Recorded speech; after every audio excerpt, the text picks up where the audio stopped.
Goodbye, winter. Hello, spring equinox. We transition from the brown and down season to a very hopeful kind of green.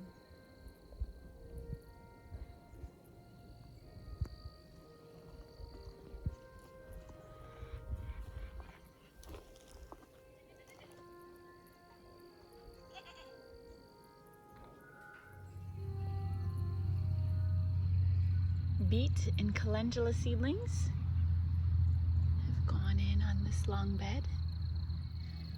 We're getting lettuce and kale. We're on about plant 400. Nothing like a good dirt manicure. Good spring garden manicure. Good for the soul. Weeds are just a matter of perception. I just got some henbit and dandelion greens when I was planting. Save the roots to take inside for tea. Oh, Nemo, guarding her precious greens. And they will turn this into milk for us.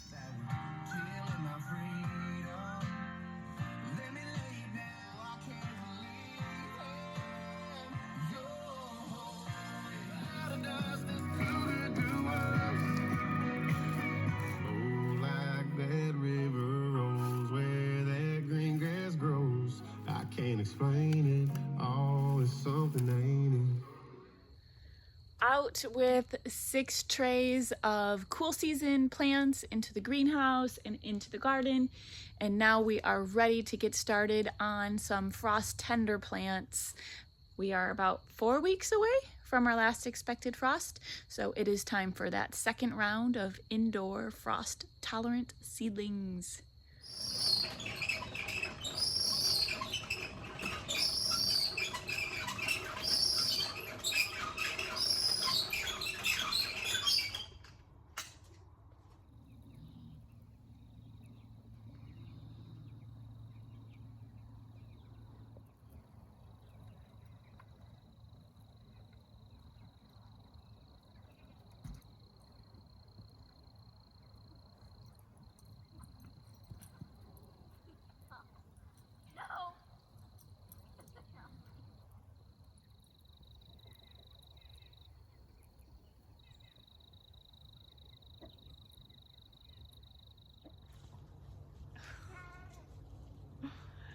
Goats are moved into a new quadrant of the forest pasture, and we are just filling up their water before the storm comes in.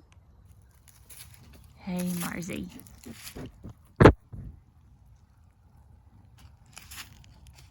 I don't want to pet you. You're stinky. You're stinky boy. If only everyone could smell you. They'll be glad it's on camera. I don't want to pet you. Nope. I don't. And I won't touch your girls. I won't touch them. Hey, Oreo. Hey, Persephone. Hey, you can wait.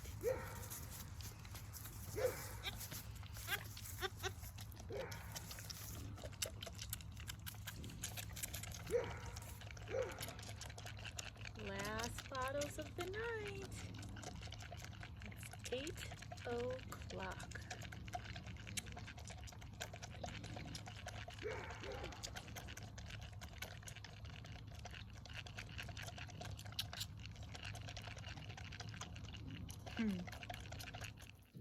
Good night. Okay, y'all, today is not a day for filming. We're under a wind advisory and a tornado watch coming in from the southwest.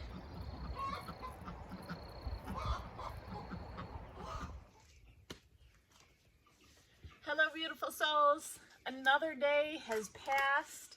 That storm was so gentle to us.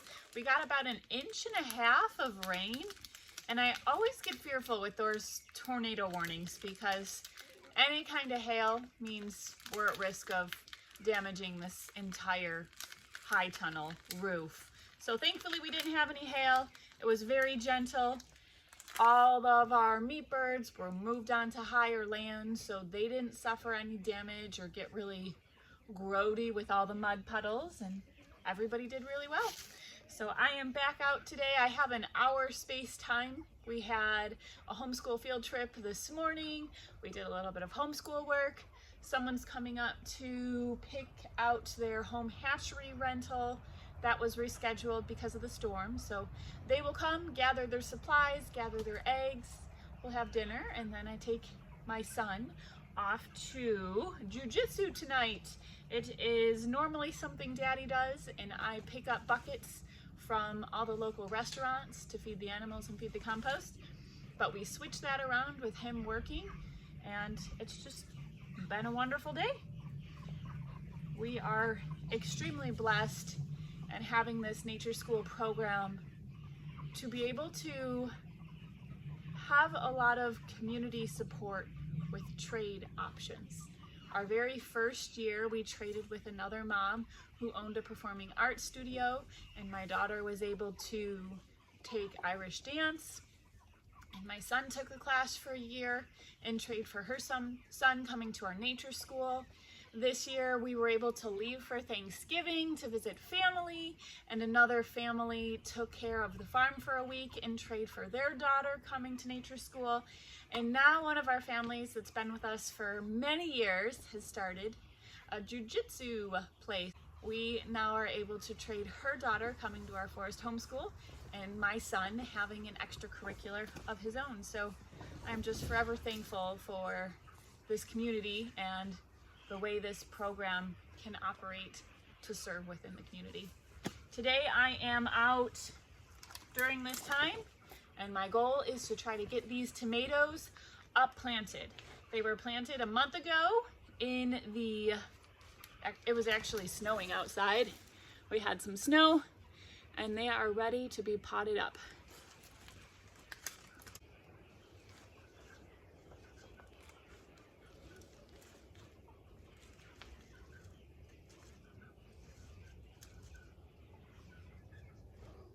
Most of these are a determinate variety of Romas. I'm only doing a few indeterminates this year. I just want a big amount so we can can it for sauces and pizza sauces and canned tomatoes, and then a few just to have the smaller varieties for fresh eating, and a few larger ones hopefully we can get for some tomato sandwiches. But the neat thing about planting tomatoes, which you can't do with other seedlings, is that you can actually plant them deeper. You can plant that stem and it will make a more robust, hardy plant.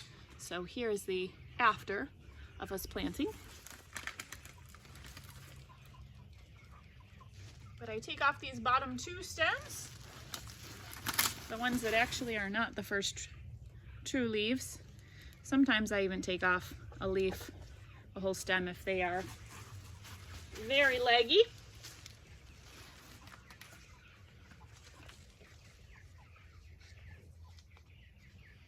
I set that down in.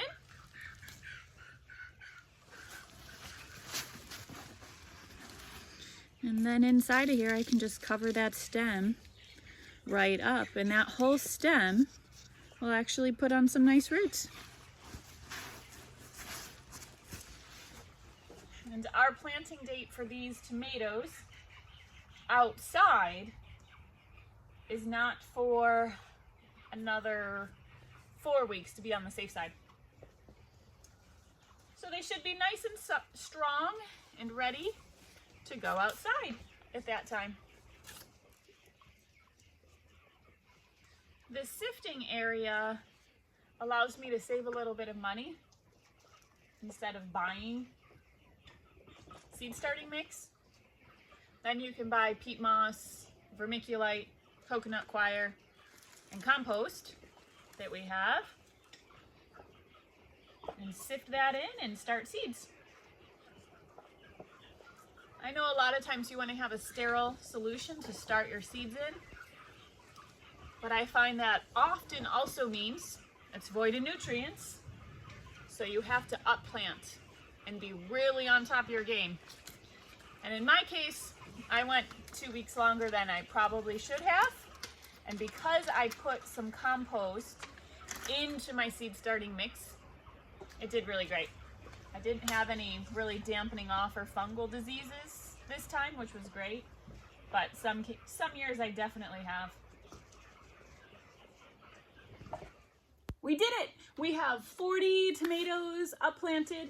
I totally admit, some years I've started before starting seeds at Christmas time, and then I'm left with all these root-bound, unhealthy plants. So I held off as hard as it was, and I did not do as many seedlings as we normally do, because I'm definitely guilty of planting way too much, and then the plants just get so crowded into each other, and they become unhealthy because the soil can't support that, and there's not enough wind flow with the leaves. So hopefully this will be enough for our family, and we will take them inside. We're gonna get the greenhouse closed up because it is supposed to get to 34 today, and that means that the high tunnel is probably gonna be 38, 40, but that's still too cold for those tomatoes. So we have been nurturing them inside our unfinished basement until it is time to bring them outside and harden them off. We really lucked out with our Cornish cross meat birds this year. We ordered them back in November, and they arrived, all 50 plus an extra 4, unharmed. And several of our friends have had delayed orders or canceled orders. So I feel very lucky. We're just doing 50 to put them in the freezer for our family for the year ahead. We will process them here on site in a few weeks, and we'll give them the best life that we possibly can until the last bad moment.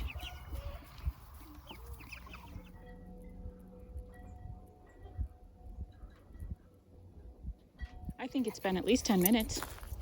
Only 10? Maybe more like 40. I at least want them to cook half.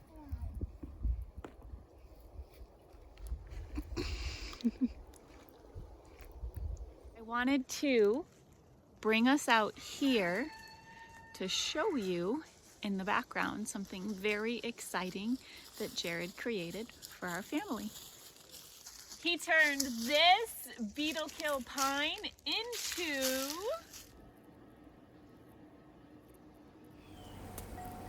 our kitchen table.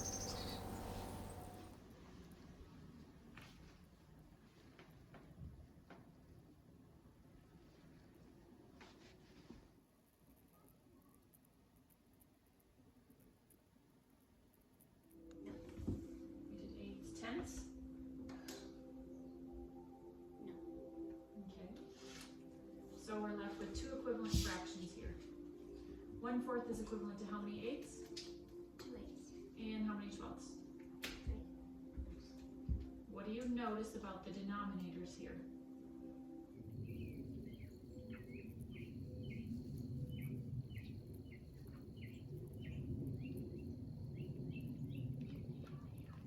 Welcome to the greenhouse. This year we have an abundance of strawberries planted in the greenhouse, both plugs that we saved from a prior year, but also cutoffs that we actually ended up having to source from Pittsboro Country Farm and Home, which they couldn't get all up and down the coast. They got from California as cutoffs because of this Neo-P disease. And so far we are not seeing signs of it here on the farm, which could happen at any moment. So count our blessings, but we are looking like we are going to have a phenomenal year. And I think it was a very good choice to put those strawberries here in a high value area such as the greenhouse. These are the Fronteras that were sourced as cutoffs from California. They are not doing as abundantly well in terms of fruit. They're a little farther behind than the ones we started from previous year's plugs, but the foliage is still looking beautiful. And then we've also planted lettuce where we've harvested in the past month and then just resowed. Making our way down, we have some lavender, which we will definitely have to replant. As you'll see in a moment, a lot of our lavender we planted this autumn has died. Stevia just keeps coming back from seed every year. These salad greens, I believe I shared in the winter solstice video and said they were on their last cutting. We have been harvesting them and enjoying salads several times a week from right here and other places throughout the greenhouse. So this has really just been cut and come again salad greens. It's been wonderful. We have also lucked out with some really beautiful cabbages this spring. These were planted back in autumn and overwintered.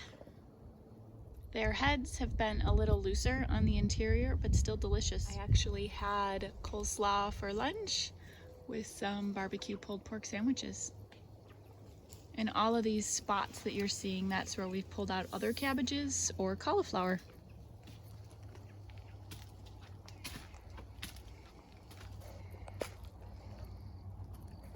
The cilantro has taken off both in here and in the garden. So I really need to figure out ways to preserve them and get that likely in the freezer, prepared already in some dishes, because it just doesn't dry very well.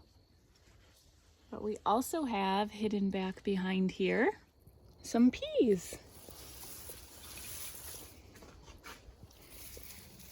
We planted a mixture. These ones look like sugar daddy peas for up along that back wall. Plus, these ones are shelling peas and some king tut peas growing up along this trellis. I cut this goji berry back to bare twigs. It always harbors aphids. So we cut that back, and I find every year that it still regrows in abundance. So hopefully a little bit less this year. We'll keep it trimmed back a little bit more, provide some greens for the animals, because we're finding that our family just doesn't enjoy the goji berries as much as possible, but my heart can't quite get rid of them. Underneath here we also have a whole bunch of calendula flowers. Those we use in abundance for making our calendula salves in the summertime. This is our class garden bed for our forest homeschool program. The children began way early looking through the seed catalogs and making a vision board. Using their photo inspirations from the seed catalogs, children were then able to design 1 or 2 squares to create a square foot garden bed. Then we took those pictures of the square feet, laid them all out based on what would work best for orientation of the sun, as well as harvesting and growth height of these plants. And we have come up with potatoes in the front. Last year they did an experiment to see if 1, 2, or 4 potato eyes per square foot grew best, and they found, based on their research, that 2 grew best. So they have 2 eyes per square foot. In here they have 16 carrots per square foot, but you can see they're definitely going to have to thin those out as well as weed, because carrots take a while to germinate and the weeds grow way faster.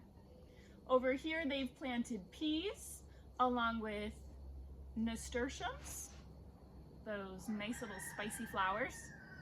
They wanted some sorrel. In autumn they planted some more strawberries, and yet to plant are some kohlrabi and some kale into the picture. But square foot gardening is an absolutely perfect way to begin a simple garden bed design and allow the children to join you in that process while also teaching concepts like area and perimeter and arrays. Moving on down, we have some little finger carrots. We got these at a seed swap we hosted at the library, but those carrots were planted here actually on a day where we had snow and ice falling down on the greenhouse roof. It was nice to have this little place where we could still garden. We have some white alpine strawberries. These ones are not yet ripe, but they will be in full abundance soon.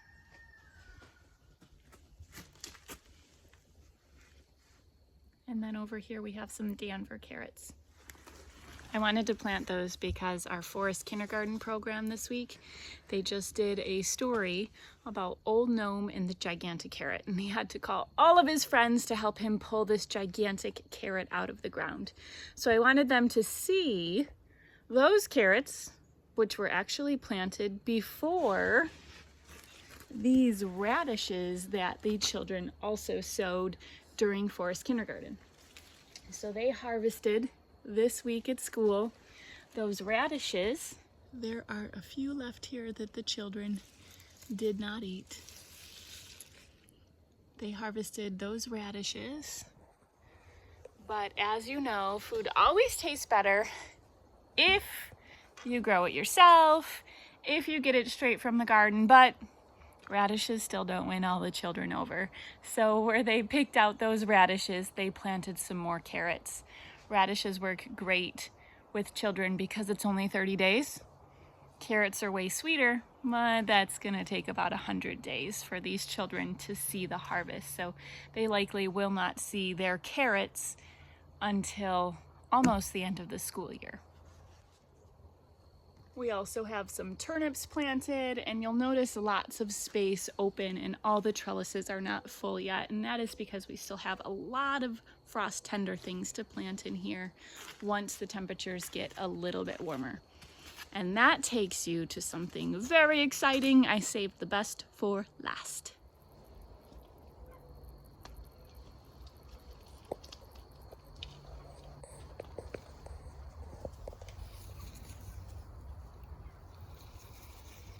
Strawberries interplanted with lettuce, purple kohlrabi,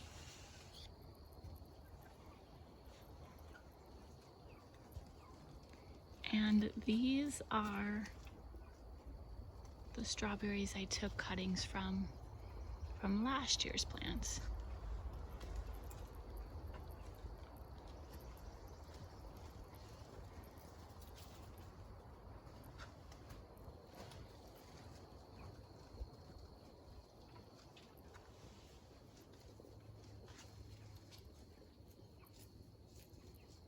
Pretty promising.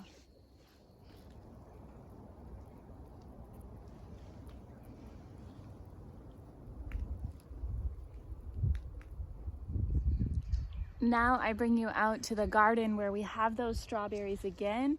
These are the Fronteris cutoffs that we also got that you saw in the greenhouse, but the flowers are not on here yet and they are not as far along. So the strawberries in the greenhouse have had the sides rolled up and down every morning. And when there is threat of frost, we have also been laying an extra covering and sometimes 2 extra coverings over top of those strawberries. So they have really been getting a lot of TLC. Out here in the garden, we also have some peas planted, but the risk of planting things out in the garden is this. Boom. I just can't contain them as much as I want to. Thankfully, these Cornish cross chickens are definitely not caring about their greens as much as the heritage breed or the egg layers, so I don't worry too much about them, but we do get them in. We have a few beds of garlic and onions as well, although we really pared back on the garlic. We have hard neck and soft neck varieties. And then these onions here have all been planted with the intention of being pulled as green onions throughout the winter. It is super exciting to see that all of these seedlings that we planted are still surviving. They do need to be watered tonight, but it was really risky planting them when I did. The next day I knew was going to be cloudy and cool, which was ideal, but then that storm had the potential of hail, which could have knocked them all out. And I'm so thankful we did not get any hail. And it was just a heavy downpour for a little bit and cloudy and cool all day, which was so much more ideal than 80 and sunny, which it could have been.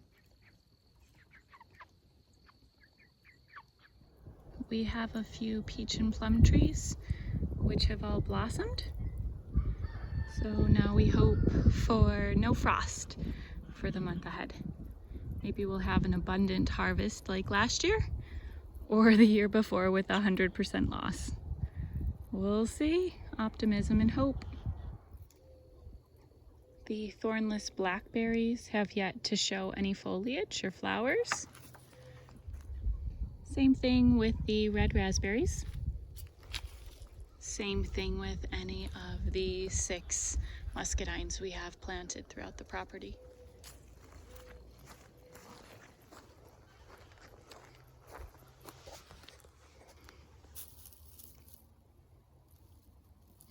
We have a couple beds of Irish potatoes put into the ground. We traded off and we did not put any Irish potatoes in the greenhouse this year due to the strawberries. So we're hoping it goes well out here, and this is also the first year I took a bunch of the bedding and excess hay that the goats did not eat, and I put that directly over the top. I have had issues in the past with the weeds growing up through here and pesticides used in the hay that went down to the potatoes. But hopefully we have some good old partially decomposed hay here, so hopefully we do not have any issues with that. The blackberries planted on the outskirts have leafed out, as well as the wild blackberries all throughout the forest, or dewberries as they might call them. And all of these elderberries as well are starting to leaf out. I did not trim them this year. I cut back really hard last year. So this year we are looking good.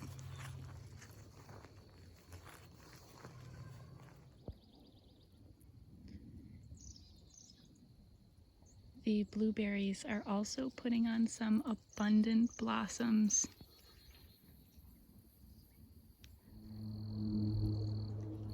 The very first apple blossom.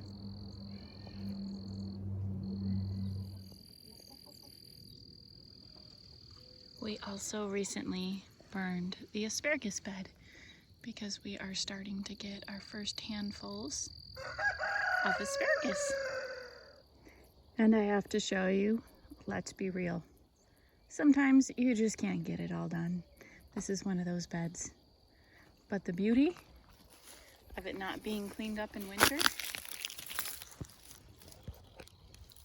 is that we have hyssop ready to harvest, and this mint has totally taken over the garden bed as well.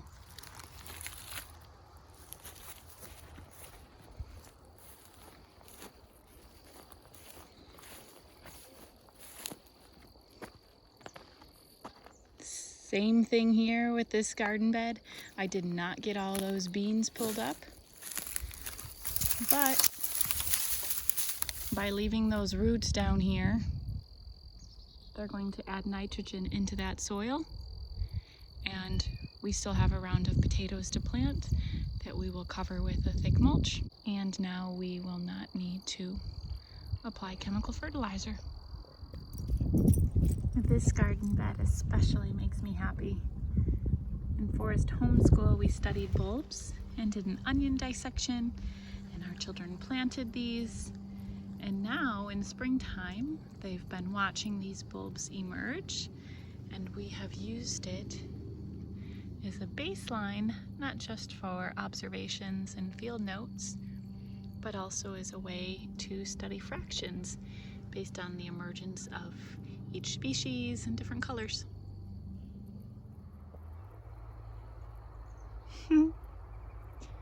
What a good place to take a nap.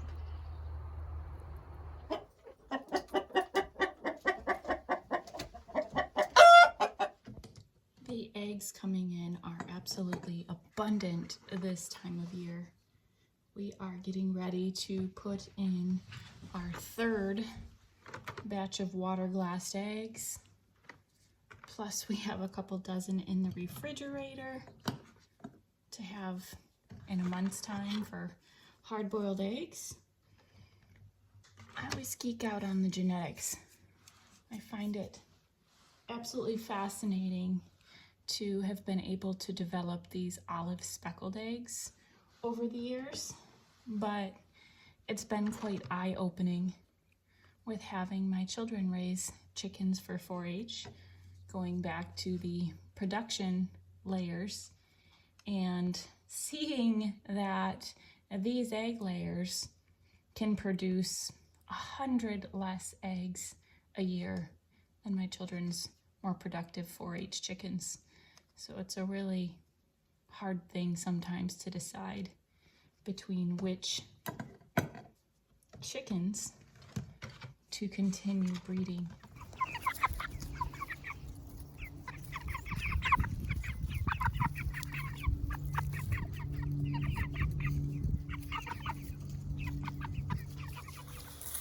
The mamas and the babies are in the open forest, and then we've been putting them up at nighttime in the maternity ward.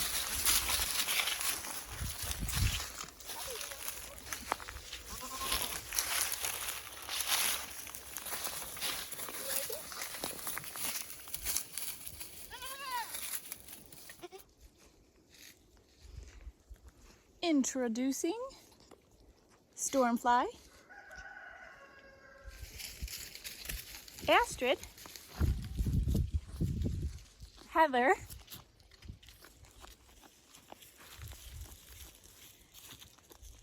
and Atali, born here on the farm on January 26th and March 2nd,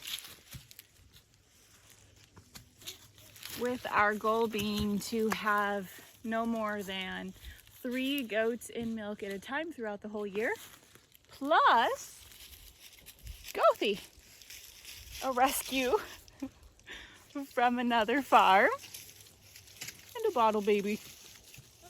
Being present in this moment, so thankful for the winter season and so hopeful and excited for what spring has to offer and the opportunities. May you all have a beautiful spring season ahead. Happy spring equinox.